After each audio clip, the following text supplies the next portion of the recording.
my name is Kirsty Lawrence and this is my presentation on human nutrition and the digestive system.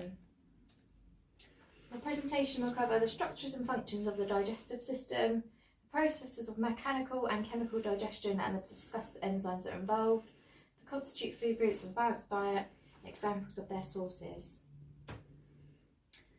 Firstly, we're talking about the structure and functions of the digestive system. The digestive system works in a way to turn food into nutrients and energy for our bodies to survive. The main organs that make up the digestive system are the mouth, esophagus, stomach, small intestine, large intestine, rectum and the anus. The mouth is the starting point of the digestive system. Digestion starts before food even enters the mouth. Salivary glands will start to release saliva when food is seen and even smelt. Once food enters the mouth, you begin to chew and break down the food with your teeth, creating smaller pieces, which will be easier to digest. Saliva mixes with the food and begins to break it down, making it easier for the body to absorb. When you swallow your food, your tongue moves the food down your throat and into the esophagus. The esophagus is found in your throat near the trachea. The esophagus receives food from your mouth when you swallow. The epiglottis is a small flap that covers your windpipe when you swallow to help stop you from choking. Contractions within the muscles of the esophagus, this is called protrusive. It transfers food to the stomach. The stomach is a hollow organ that holds the food whilst it's being mixed with stomach enzymes. These continue the work of breaking down food into a usable form. Cells found within the lining of the stomach secrete strong acids and enzymes. These are responsible for the breakdown processes. Now on to the small intestine, which is made up of three parts: the duodenum, jejunum and ileum. The small intestine is a 20-foot long tube that continues to break down food using enzymes released by the pancreas and bile from the liver. The duodenum is the first part of the small intestine. This is mostly responsible for the breakdown of the food. The duodenum, ileum are lower in the intestine and are responsible for the absorption of nutrients into the bloodstream. When food enters the small intestine, it begins as a semi-solid and ends up as a liquid. Once all the nutrients are absorbed, it then moves into the large intestine. The colon is responsible for processing waste. It is 6 foot in length and connects to the rectum. The large intestine is made up of the cecum, the extending colon, the transverse colon, the descending colon, and the sigmoid colon, which connects to the rectum.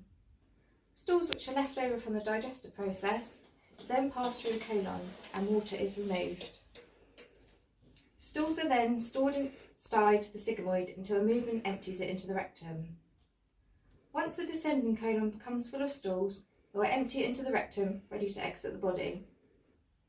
The rectum is a straight 8-inch chamber that joins the colon to the anus. It receives stools from the colon and it will hold onto the stools until bowel movement is made. Lastly, the final part of the digestive system is the anus.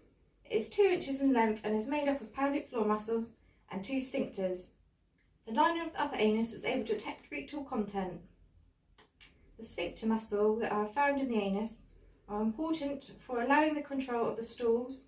The pelvic floor muscles form an angle between the rectum and anus that stops stools from coming out involuntarily. And now we move on to chemical and mechanical digestion. Chemical and mechanical digestion are the two methods the body uses to break down food. Mechanical digestion involves physical movement, whereas chemical digestion uses enzymes to break down food. Mechanical digestion starts with the mouth, chewing and breaking down food into smaller pieces with your teeth. Peristalsis is also part of mechanical digestion. This involves involuntary contractions and relaxations of the muscles of the esophagus, stomach and intestines, which break down food and helps pass it through the digestive tract. Chemical digestion involves secretions of enzymes throughout the digestive tract. These enzymes break down the chemical bonds that hold together food particles. Chemical digestion will break down different nutrients, such as proteins, carbohydrates, and fats into smaller parts like micronutrients. Without chemical digestion, the body wouldn't be able to absorb these nutrients, leading to malnutrition. These two here are the two main enzymes that are produced. Amylase is produced in the mouth. It helps to break down large starch molecules into smaller sugar molecules. The ideal pH is 5 to 10.5 with an optimal pH of 7. Pepsin is produced in the stomach. Pepsin helps to break down proteins into amino acids. The optimal pH is 1 to 2. Now move on to the constituent food groups of a balanced diet. The first group is carbohydrates. Carbohydrates are found in foods such as potatoes, bread, rice and pasta.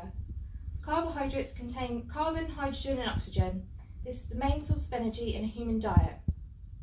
The second group is proteins. These are found in foods such as beans, pulses, eggs, fish, meats, such as beef, chicken, pork and lamb. Proteins are high in molecular weight compounds which have a structural and functional role in all living cells. Protein is important for growth and repair of the body tissues. There are two types of proteins depending on their sources, animal proteins and vegetable proteins. The third group is fruit and vegetables such as bananas, apples, oranges, etc., carrots, lettuce and broccoli. It is advised to have at least 5 portions of fruit and vegetables a day.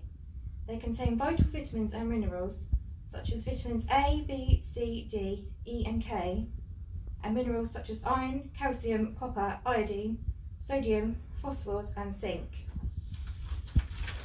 The fourth food group is fats. Fats are found in foods such as oil, butter, nuts, milk and olives.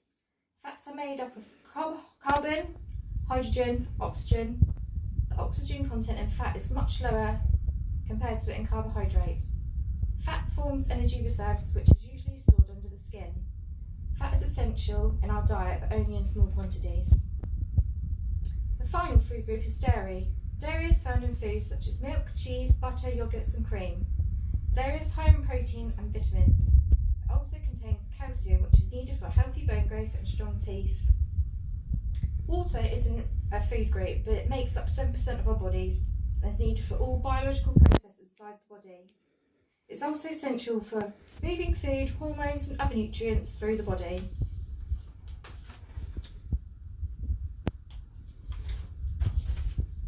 The summary of me on my conclusion, I have learned the structure and functions of the digestive system.